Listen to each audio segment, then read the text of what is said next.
Get started. Welcome to the Astrological New Year. Today is March 20th, 2025, and it marks the Aries Ingress, the Spring Equinox, and that's when the sun enters into the sign of Aries and a whole new cycle begins. So, Aries is the first sign of the zodiac, and that's a part of why this moment is so important.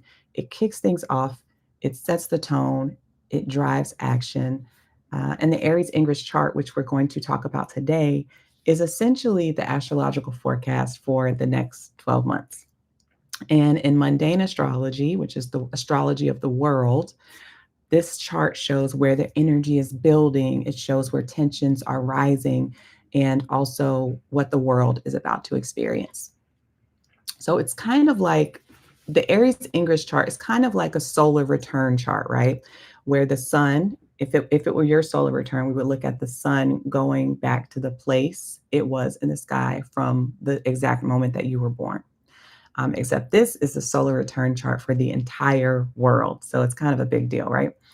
And Aries is this point at 0 degrees Aries is on the world axis. So the world axis includes 0 degrees Aries, 0 degrees Cancer, 0 degrees Libra, and 0 degrees of Capricorn.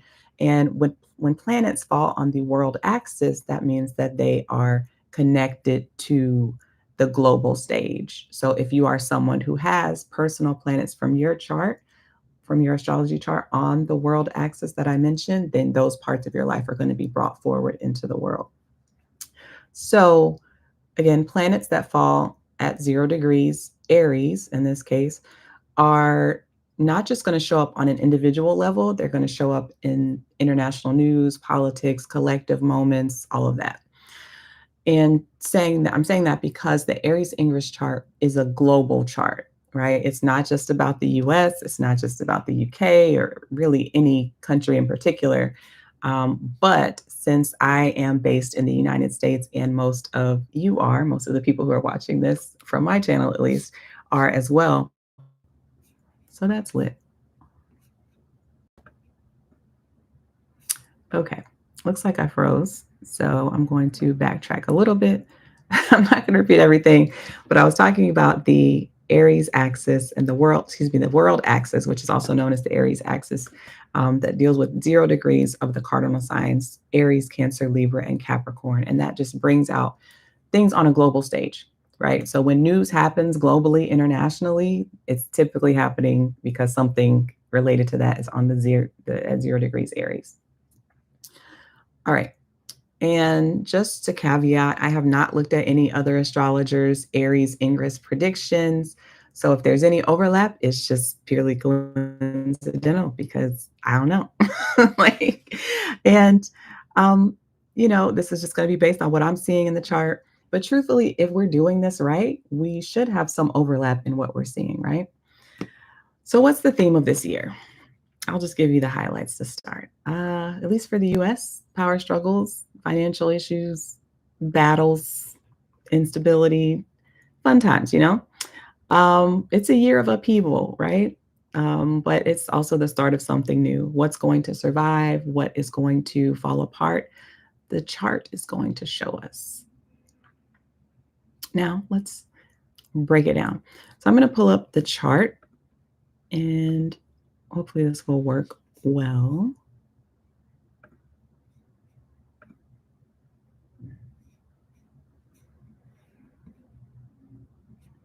Just want to make sure that my sound is good as well on here.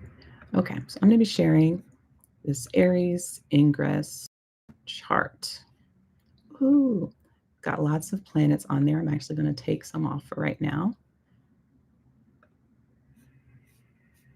so I don't overwhelm everybody. That's still a lot, but we'll walk through it. I'm one of the girls who talks you through it, okay? All right, so what's the big picture? All right, what's on the horizon? We're going to ask that and look at the ascendant over here. This is the ascendant. So this is what is coming up over the horizon in this chart. What is the collective energy that we're experiencing? Because when we look at this chart, we're looking at it from the standpoint of Washington, D.C. And that is because that is the capital, at least presently, of the United States. And I did say I was sharing this from a US perspective. So that's the location that we're using. All right, so the ascendant here in this particular place at the exact moment of the Aries Ingress, the ascendant is at 8 degrees Aquarius, 48 minutes. So with an Aquarius rising or Aquarius ascendant, we have Aquarius, which is a cold, very future focused, fixed sign, right? Once a belief is formed for Aquarius people, it's very hard to change those beliefs, right? It's fixed thoughts, fixed air. And so our mindset for the year is giving, I'm sticking to my guns, baby. You ain't gonna change my mind. You can't tell me nothing. Even when confronted with new information, the collective energy is about digging in rather than adapting. It's like, I have this vision of what the future is supposed to look like, and damn it, I'm going to get it done. It's very much that. And the environment is keyed up to reform. It's about innovation and change, right? And some people say, don't throw the baby out with the bathwater when you're making all these changes. But this Aquarius ascendant is going to say, F them kids. Bye, baby. See you never. Like, everything must go, burn it down. That is the way that Aquarius moves. And funny enough, we're hearing in the US from both sides of the aisle, at least politically, that, we're seeing on one side Donald Trump and Elon Musk and the Republicans are burning down the federal government, right? Slash and burn as we know it. And we also see people in the Democratic Party as well who want to completely revamp the party, right? They're done with the likes of the Chuck Schumers and the Hakeem Jeffries of the world who want to seem to play nice, and people not affiliated with either party want to burn things down too. They're like, let's have a fresh start. None of this is working. So in America, the reforms, they're here, right? They're coming for better or for worse.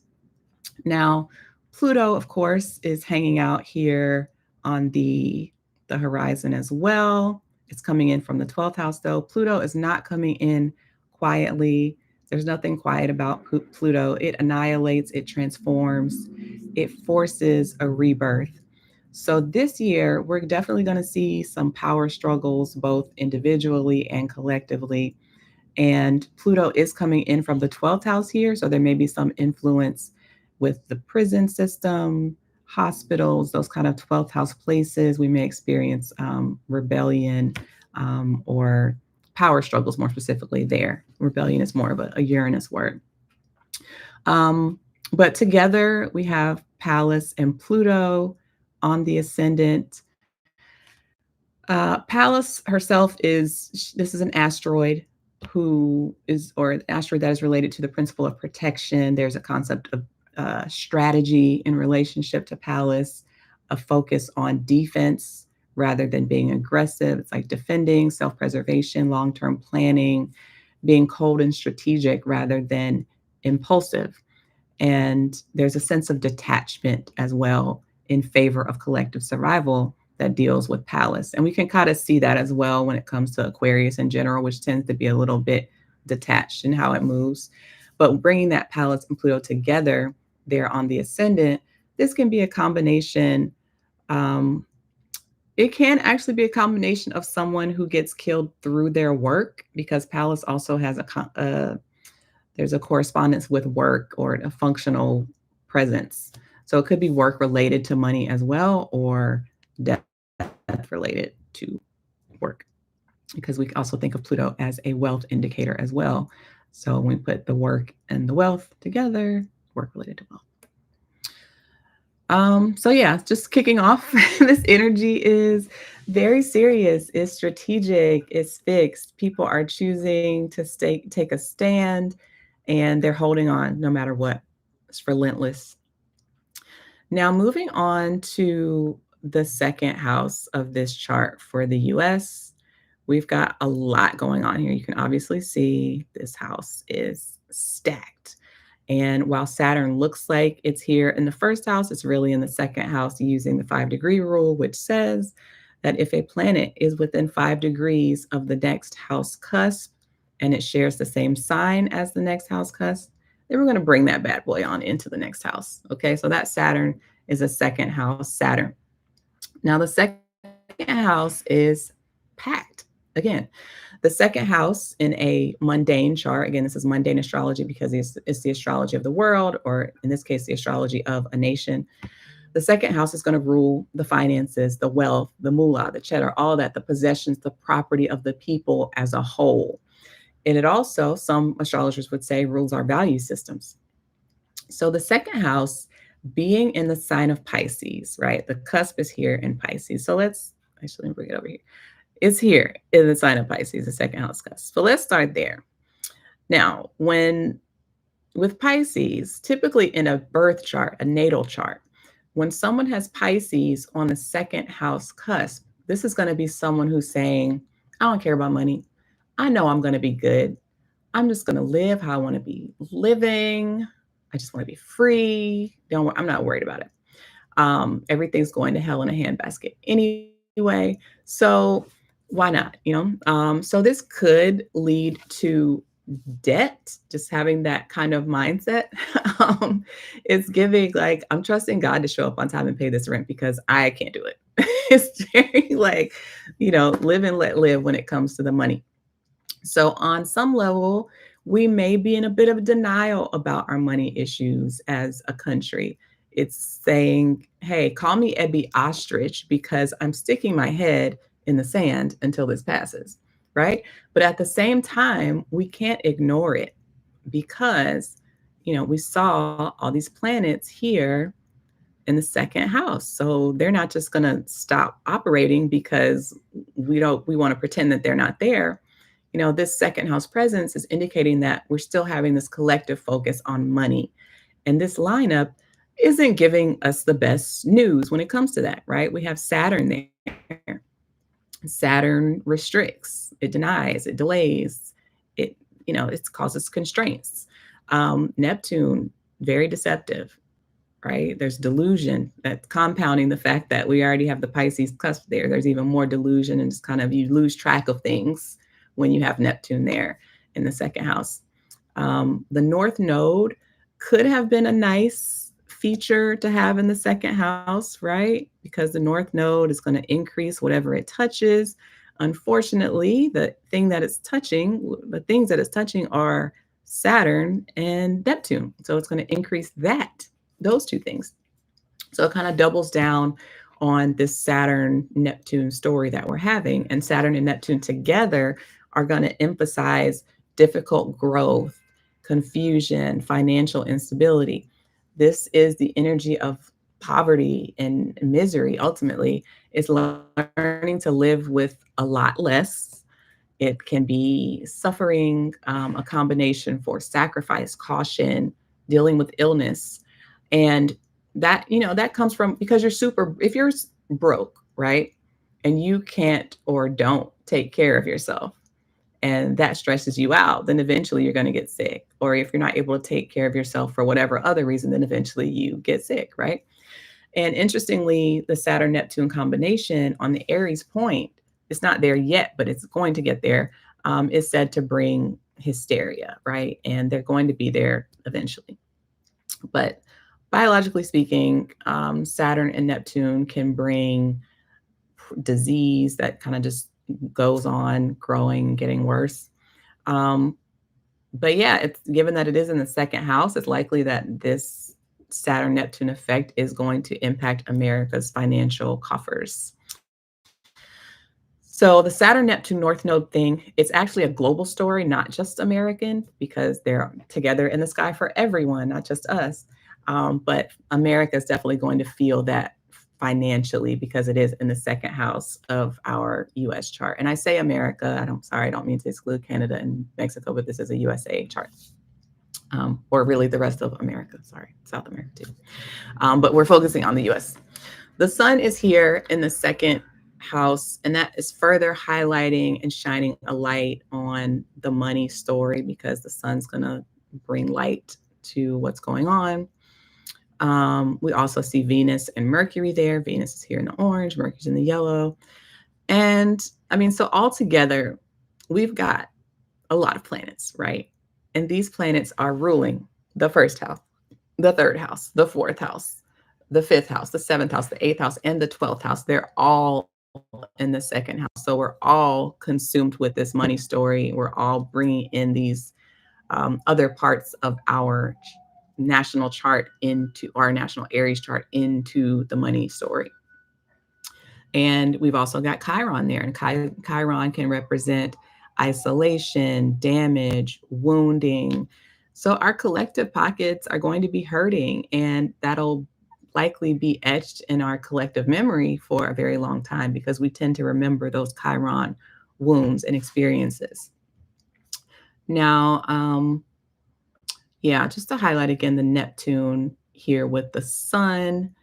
That again, that is a global story as well. There's going to be a lot, Neptune represents deception. It also can represent illness. So there can be a sense of sickness in the world because the sun represents the physical body. So if you're bringing this toxin of Neptune into the physical body, a lot of times people get sick or they get drunk. I guess alcohol is a toxin or drugs are a toxin as well. So there can be a sense of escaping through the body in that way.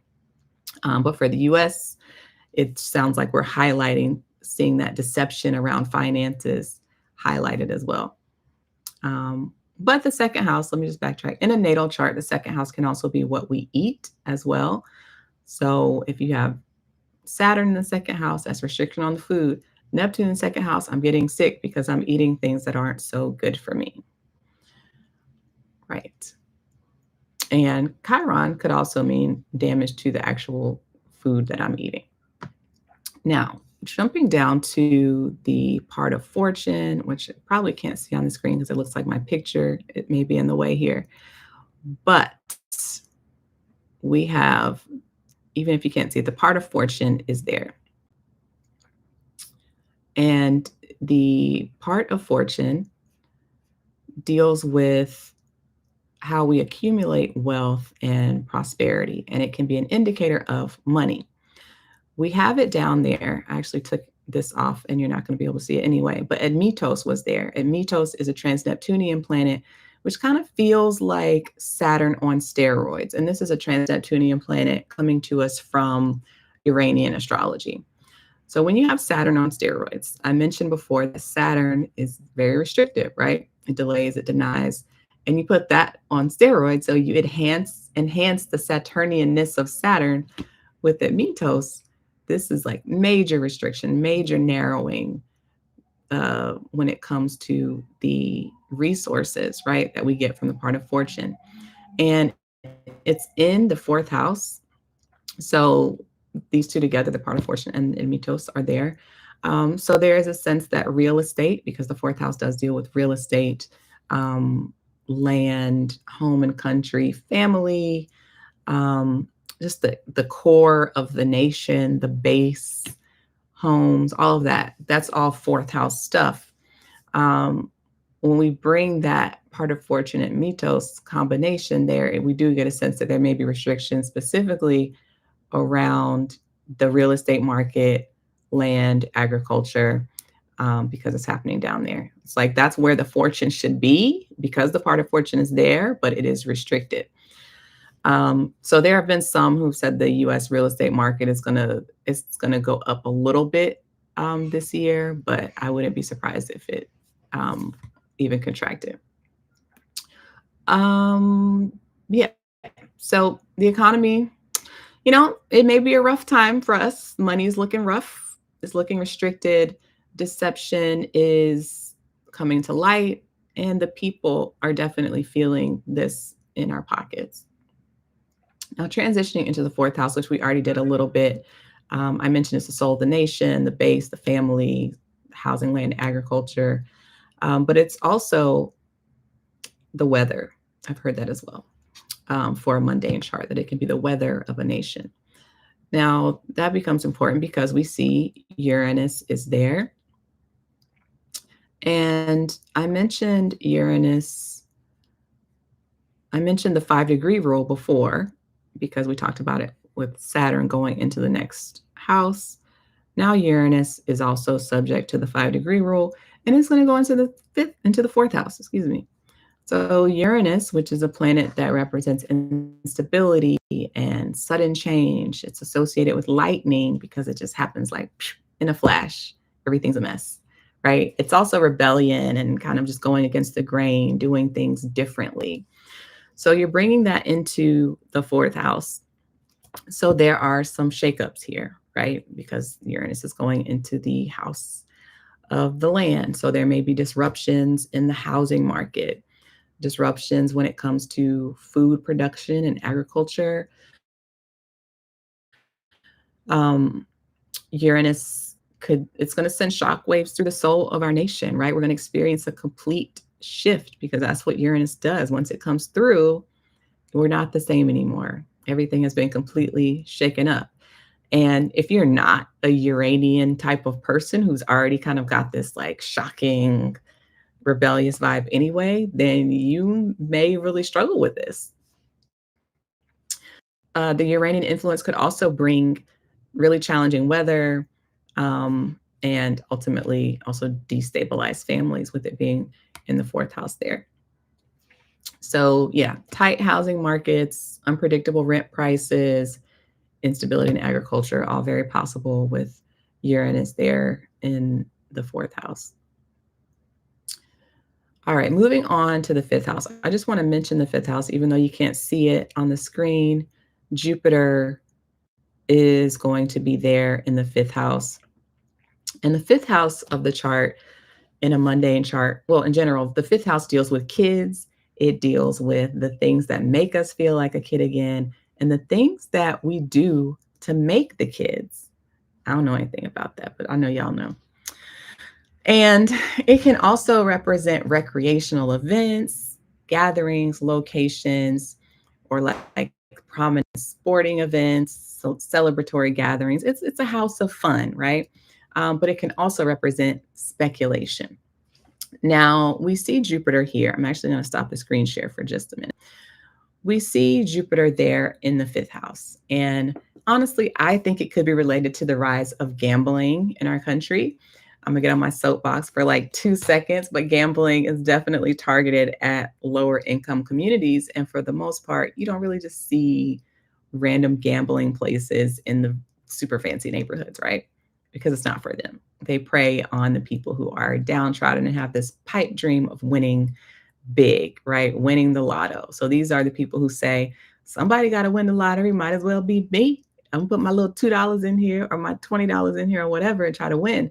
And this is a side note, but it's funny how people will say that about the lottery. Like it might as well be me that wins it versus like them going after their dreams. Like, oh, it might as well be me that follows this dream. That's a side note. But yeah, gambling rates among poor people is actually about double that of the general population. And I think it's by design. And lots of people across income lines go to casinos, but people who are at higher income levels tend to not actually get addicted to gambling. So that is definitely a thing. I'm going to get back off my soapbox. Boop, boop, I'm off.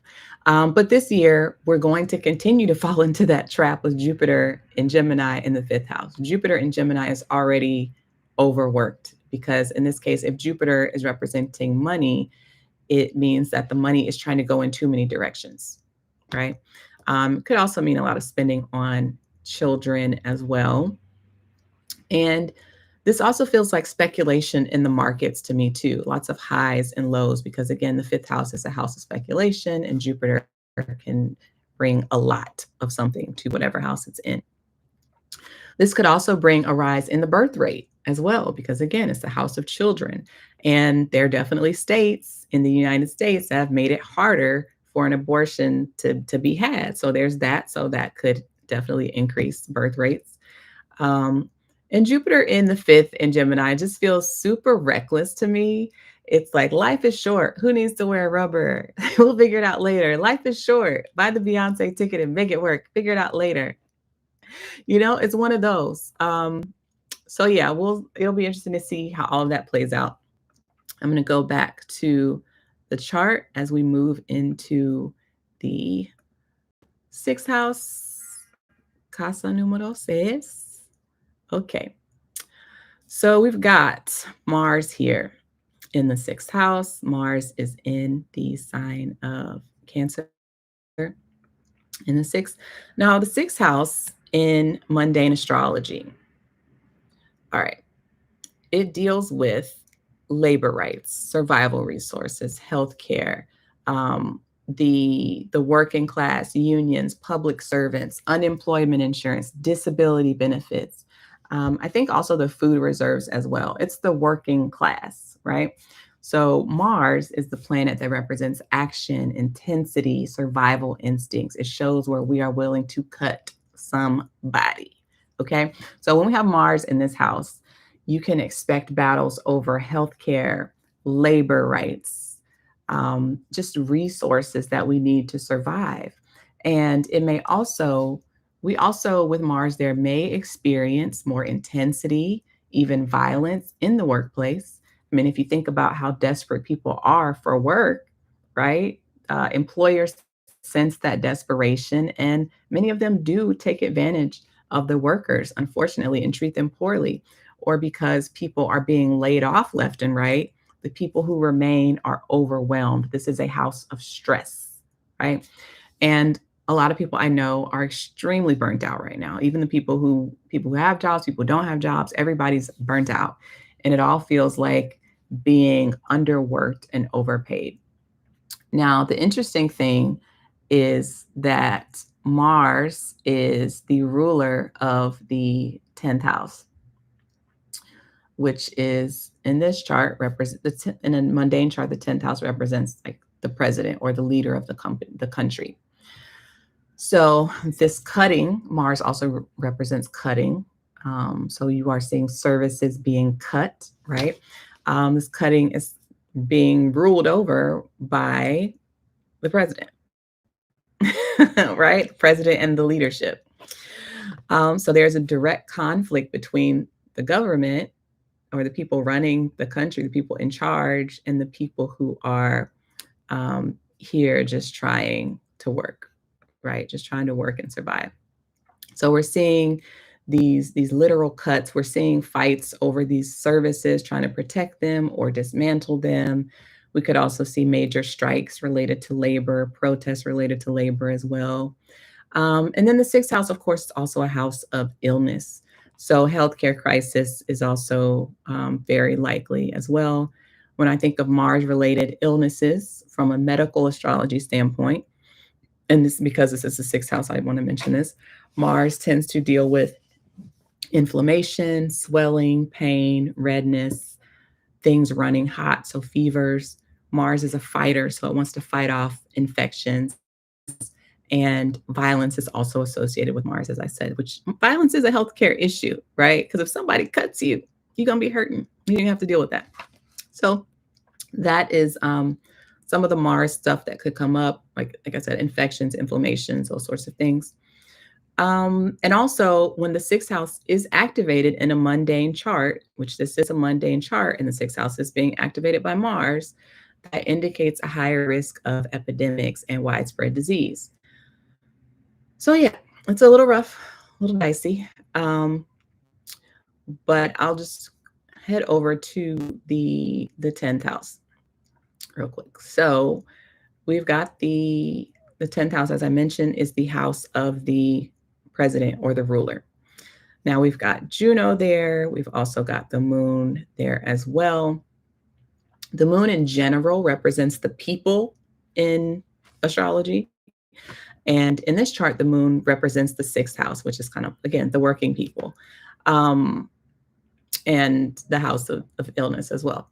So we just spent a lot of time talking about the sixth house and the people who are there. It seems as though they're kind of taking their struggles to the 10th house. They're taking their frustrations and their struggles to the president's house. And Juno, as I said, is there as well. Juno can represent commitments to something, entering or exiting a commitment or a relationship. And it's not necessarily good or bad. It's just there's a commitment happening. So, or commitment, or like I said, exited, entered, or exited. So I was seeing some weird things in Donald Trump's chart, in his solar return chart related to his relationship with his partners. So it could be like a business partner, ally, or marriage partner.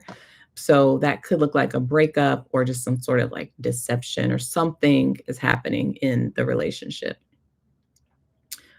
All right. So moving on, I'm actually not looking at this chart anymore. I'm going to be talking about a couple of uh, Uranian astrology things where we look at the world axis to look at these mundane stories in the chart. So one of them that's coming up is node Zeus. So the node represents our intimate connections. Zeus represents the military action in that sense, a lot of excitement in that way. So this combination together is known as a war combination. There can be a lot of machinery as well related to the North Node and Zeus. But this feels like an escalation in either an existing war or new military tensions rising. So it feels very intense. And again, this one, since it's on the world axis, it's not just going to be a US thing. This feels like a global story of just more military action increasing, which is kind of fair. People are kind of getting to this place where we don't trust each other enough. We're getting to be more protective when it comes to trade as well. It's difficult. And there's also Cupido Hades on the world axis as well. That can represent struggling families, societies of poor or disadvantaged people. It's a very challenging combination. So when it's there on the world axis, it's seen in the world at large. And it's not to say that struggling families never existed before, but when it hits this particular point and we can see it in this way, then it becomes much more prominent in the world. And I think lastly, the thing that I want to note is the Pluto Volcanus opposition that's taking place. Pluto is, you probably know it well, talked about it today, the planet that represents annihilation and rebirth and huge transformation. It's a very slow moving planet, right? That's why we're making such a big deal out of Pluto having moved into the sign of Aquarius, because it doesn't change signs very often. But Volcanus is even slower. It's way slower than Pluto. And this is a trans-Neptunian planet that magnifies whatever it touches. So with it being in opposition to Pluto, it's going to magnify the energy of Pluto. So we're going to have more power struggles. We're going to have more transformation, more rebirth. And this combination in the book, the Rules for Planetary Pictures, which is a Uranian astrology book, it says that this combination means hothouse development or development that is unhealthy and rushed. So this is going to trigger some major shifts in the world. It's not going to happen, I don't know that it will happen like in the blink of an eye, because this is actually happening on March 23rd. But they're so slow moving that we've kind of been sensing it and feeling it over time. But because they are getting so close together, it does feel like there's like rapid, uncontrolled development, right? And when I hear rapid, uncontrolled development, I also think about cancer. And I think about how more younger people are getting cancer these days. Like the number of early onset cancer cases, so that's cancer in people under the age of 50, is rising by 1 to 2% annually, according to the American Cancer Society. So this is definitely a thing. And I think I read something that said I think it was from 2019 to 2030, they expected the number of early onset cancer cases to increase by 30%. So there's definitely a major global shift towards things rapidly developing. But I do think that this Pluto Volcanus story of rapid development really does kind of sum up this chart in general. It feels like everything's happening so quickly, a lot of change at a rapid clip, and people are responding how they respond, right? They're getting pissed off and fighting. They're getting pissed off and not having an outlet to be pissed off, so they're getting sick from it. They may be escaping with sex, drugs, alcohol, gambling. Like people figure out their ways to cope, and this chart just kind of magnifies that story. So I'm wrapping up But this year is going to be one of major transformation. The power is not just shifting, people are fighting, right? People are fighting for change. And the people who take action will shape what comes next. Now, I will be putting out, I know that was a lot to take in.